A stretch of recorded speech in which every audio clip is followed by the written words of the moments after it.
Okay, today I'm going to do another sink strainer pour. This time I've got it's actually quite a big round canvas. It's a 16-inch diameter round canvas. I use my paint calculator to figure out how much paint to use. I use I don't remember the formula now, I think it's the radius squared times pi, gives you how many square inches, and then I just plug the square inches into my paint calculator to figure out how much paint to make, and I made a little bit of extra paint. My goal when I do these is always to hopefully allow the paint to run all the way off the edges without having to tilt it, so I don't disturb the pattern that the strainer makes. But whether I made enough or not, I don't know. I mean, I hate making a ton of extra paint, but hopefully this will be enough, but I may end up having to tilt it some. And I went ahead and marked the center of my canvas, so I'll line that up as close as I can to the center. And then I also leveled my canvas side to side, front to back. So what I'm going to do, because this is going to be a pretty long pour, so I'm going to fast forward and play a little bit of music. If you're interested in my paint calculator, that thing is on my Facebook page or on my Facebook group, Pour Painting by Doublereno group, and there'll be links in the description to it, so you can go in there and check that out. It's pretty handy. I use it myself all the time. So what I'm going to do, I'm going to get set up and get all my paints organized, and then I'm going to do some fast forward through the paint part. I'll probably just do it like double time fast forward. So okay, let's get going.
Okay, I'm editing this back into the video.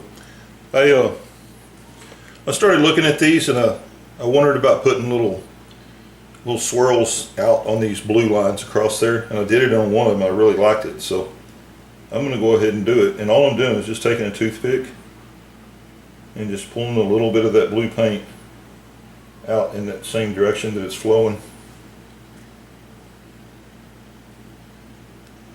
And then you see I've already done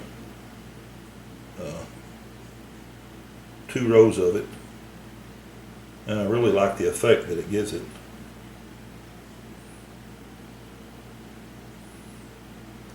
You can see I've already did that row, now I've done that row, so it really looks pretty cool. So I'm going to keep doing this, and I'll go ahead and record this, and I'll fast forward through it. So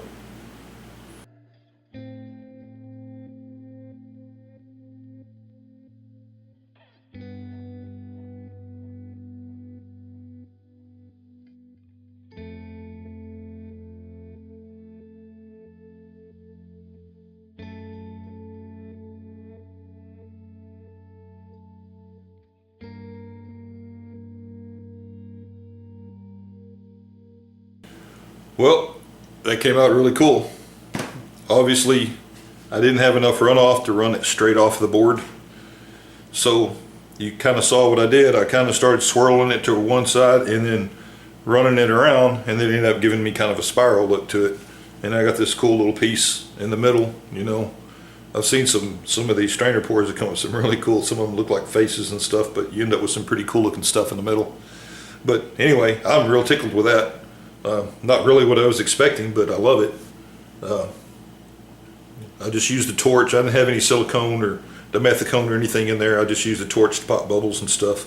The white paint just almost disappears. I guess the white paint goes up underneath, and I guess when you pop some of the bubbles, you see little specks of the white come up, but the white paint is, I guess it's so heavy, it just goes up underneath all the other paint, so you can't really see the white at all in there anymore, so maybe a little bit in the center, and that's about it. So anyway, I'm going to take a close-up of it, and then I'll show you that.